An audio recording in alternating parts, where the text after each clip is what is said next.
നിമിത്തമാണ് ആ രാവ്. അതുകൊണ്ടല്ലേ ഇമാം ശാഫിഈ റളിയല്ലാഹു അൻഹു അതിന് വലിയ ബഹുമാനമുണ്ടെന്ന് പറഞ്ഞത്, അന്നത്തെ ദിവസത്തിൽ ദുആ ഇജാബത്തുണ്ടെന്ന് പറഞ്ഞത്. ശഅബാൻ 15 നോമ്പ് സുന്നത്തുണ്ടോ എന്നതിൽ ചിലർ ചോദിക്കാറുണ്ട്. ഞാൻ പറയട്ടെ, എല്ലാ മാസവും 15 നോമ്പ് സുന്നത്തുണ്ട്, 14-നുമുണ്ട്, 13-നുമുണ്ട്. പിന്നെ ശഅബാൻ 15 പ്രത്യേകം ചോദിക്കേണ്ടതുണ്ടോ? സുന്നത്താണെന്ന കാര്യം ഉറപ്പല്ലേ? ഇതുപോലെ ചിലർ ചോദിക്കാറുണ്ട്, റജബ് 27 നോമ്പ് സുന്നത്തുണ്ടോ?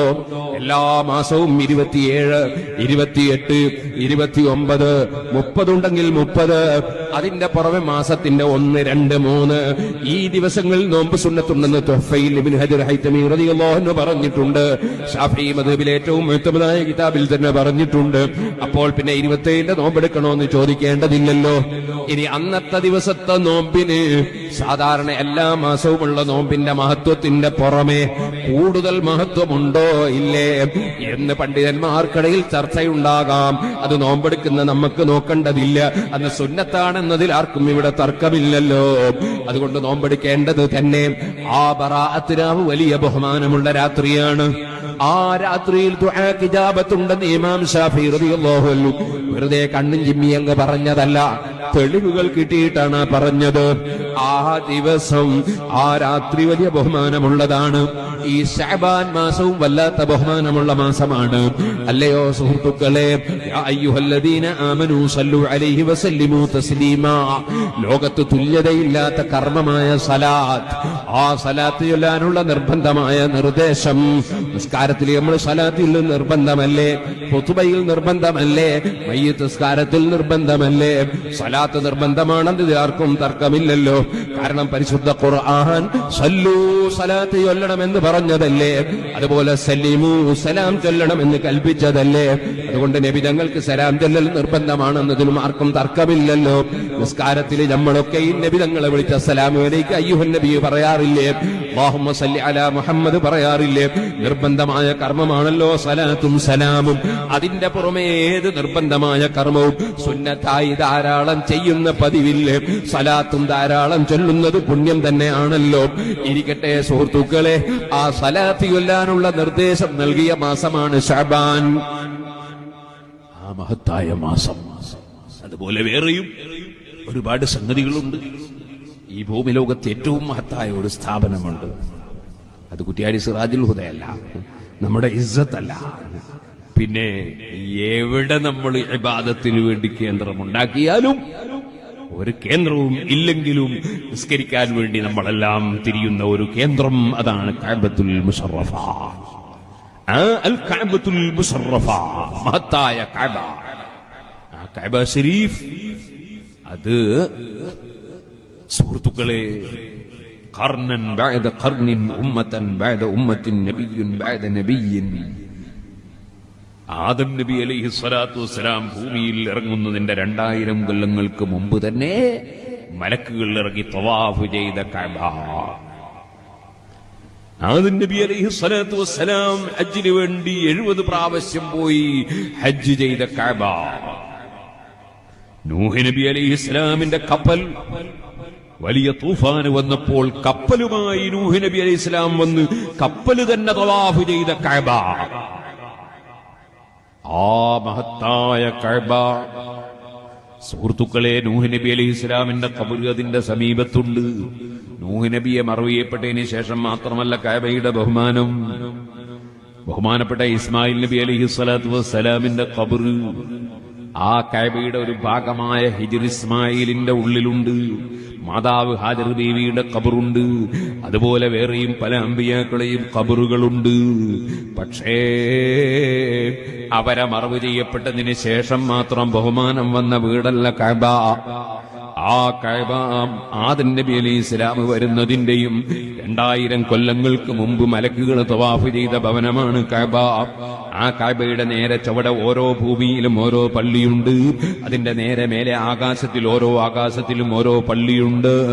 ആ മഹത്തായ കഅബയിലേക്ക് തിരിഞ്ഞ് നിസ്കരിച്ചിരുന്ന നബി സല്ലല്ലാഹു അലൈഹി വസല്ലം മദീനയിലേക്ക് വന്നപ്പോൾ അവിടെ നിന്ന് അൽ മസ്ജിദുൽ അഖ്സയിലേക്ക് തിരിഞ്ഞ് നിസ്കരിക്കാൻ ഓർഡർ വന്നപ്പോൾ ആ കഅബയിലേക്ക് തന്നെ തിരിഞ്ഞ് നിസ്കരിക്കാൻ മനസ്സിൽ ആഗ്രഹം വെച്ച് ജിബ്രീൽ അലൈഹിസ്സലാം ഓർഡറുമായി വരുന്നുണ്ടോ എന്ന് പ്രതീക്ഷിച്ചിരിക്കുമ്പോ ഖദ് നറാ തഖല്ലുബ വജ്ഹിക ഫിസ്സമായി ഫലനുവല്ലിയന്നക ഖിബ്ലതൻ തർദാഹാ.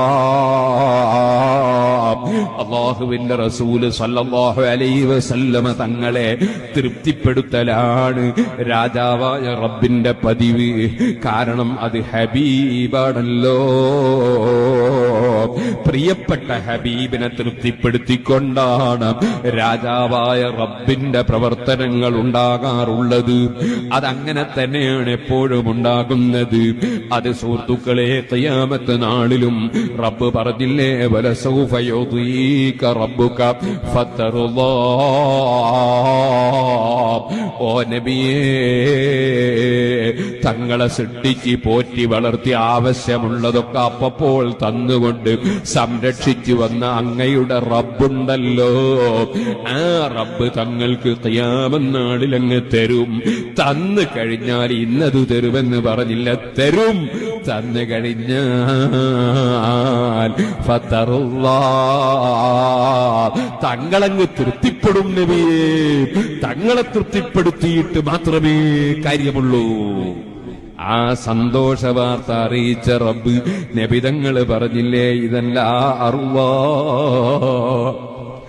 വാഹിദും മിൻ ഉമ്മത്തി ഫിന്നാർ. എന്നെ സ്നേഹിക്കുകയും എന്നെ അംഗീകരിക്കുകയും എന്നെ ഉൾക്കൊള്ളുകയും എന്നെ ആദരിക്കുകയും അനുസരിക്കുകയും ചെയ്ത എന്റെ ഉമ്മത്തിൽപ്പെട്ട ഓരോറ്റ വ്യക്തി നരകത്തിലുള്ള കാലത്തോളം ഞാൻ തൃപ്തിപ്പെടൂല. ഓ സുഹൃത്തുക്കളെ, ആ നബി സല്ലല്ലാഹു അലൈഹി വസല്ലമ തങ്ങളെ തൃപ്തിപ്പെടുത്തിക്കൊണ്ട് മാത്രമാണ് റബ്ബിന്റെ പ്രവർത്തനങ്ങൾ. അത് റബ്ബിന്റെ തീരുമാനമാണ്. അത് ആർക്കും ഇവിടെ ചോദ്യം ചെയ്യാൻ അധികാരമില്ല. അവനെ ചോദ്യം ചെയ്യാൻ ഇവിടെ ആരുമില്ല. ഏത് പുത്തൻവാദി വന്നാലും ഒരാൾക്കും റബ്ബിനെ ചോദ്യം ചെയ്യാൻ അധികാരമില്ല. അത് ഖുർആനിന്റെ പ്രഖ്യാപനമാണ്. ആ നബി സല്ലല്ലാഹു അലൈഹി വസല്ലമ തങ്ങളെ തന്നെയാണ് നമ്മളും തൃപ്തിപ്പെടുത്തേണ്ടത്. നബി തങ്ങളുടെ പൊരുത്തം ആഗ്രഹിച്ച കാഫറാകുന്നാണ് ഉമർ മൗലവി പറഞ്ഞത്. അവൻ അതുകൊണ്ട് എന്താ ആയത് എന്ന് എനിക്കറിയില്ല. ഓ സുഹൃത്തുക്കളെ, അതേസമയം ഖുർആനിൽ അല്ലാഹു പറഞ്ഞതോ, വല്ലാഹു വറസൂലുഹു അഹഖു അൻ യുർദൂഹു. അല്ലാഹുവിന്റെ പൊരുത്തമാണ് സമ്പാദിക്കേണ്ടത്, അല്ലാഹുവിന്റെ റസൂലിന്റെ പൊരുത്തമാണ് സമ്പാദിക്കേണ്ടത് എന്ന് ഖുർആൻ പഠിപ്പിക്കുമ്പോൾ റസൂലുള്ളാഹിന്റെ പൊരുത്തം ആഗ്രഹിച്ചാൽ കാഫിറാണെന്ന് പറഞ്ഞ ഉമർ മൗലവി, അവൻ അതോടുകൂടെ എന്താണായതെന്നും അവന്റെ അനുയായികൾ എന്താണ് ആകുന്നതെന്നും എന്നോട് ചോദിക്കണ്ട. അത് അനുഭവിച്ചറിയേണ്ട കാര്യമാണ്. എന്നാൽ അല്ലാഹു ജല്ല ജലാലുഹു ആ നബിയെ തൃപ്തിപ്പെടുത്തുന്നു. ആ തൃപ്തിപ്പെടുത്തുന്നതിന്റെ ഭാഗമാണ് അതേ ഫലനുവല്ലിയന്നക ഖിബ്ലതൻ തർദാഹാ. ഓ നബിയെ, തങ്ങൾ തൃപ്തിപ്പെടുന്ന ഖിബ്ലയിലേക്ക് തങ്ങളെ നമ്മൾ തിരിക്കുന്നു. തങ്ങൾ കഅബയുടെ ഭാഗത്തേക്ക് ഫവല്ലി വജ്ഹക ശത്റൽ മസ്ജിദിൽ ഹറാം, മസ്ജിദുൽ ഹറാമിന്റെ ഭാഗത്തേക്ക് തിരിഞ്ഞു നിസ്കരിച്ചോളൂ. ഓർഡറാ. സുബ്ഹാനല്ലാഹ്, ഈ ഓർഡർ കിട്ടിയ മാസമാണ് ശഅബാൻ. നബി സല്ലല്ലാഹു അലൈഹി വസല്ലമക്ക് വലിയ ആദരവ് നൽകിയ മാസമാണ് ശഅബാൻ.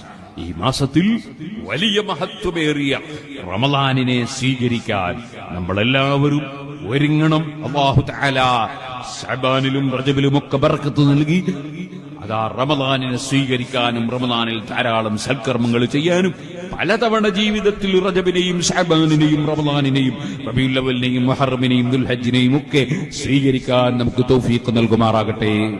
ഞാൻ എന്റെ വാക്കുകൾ നിർത്തുന്നു.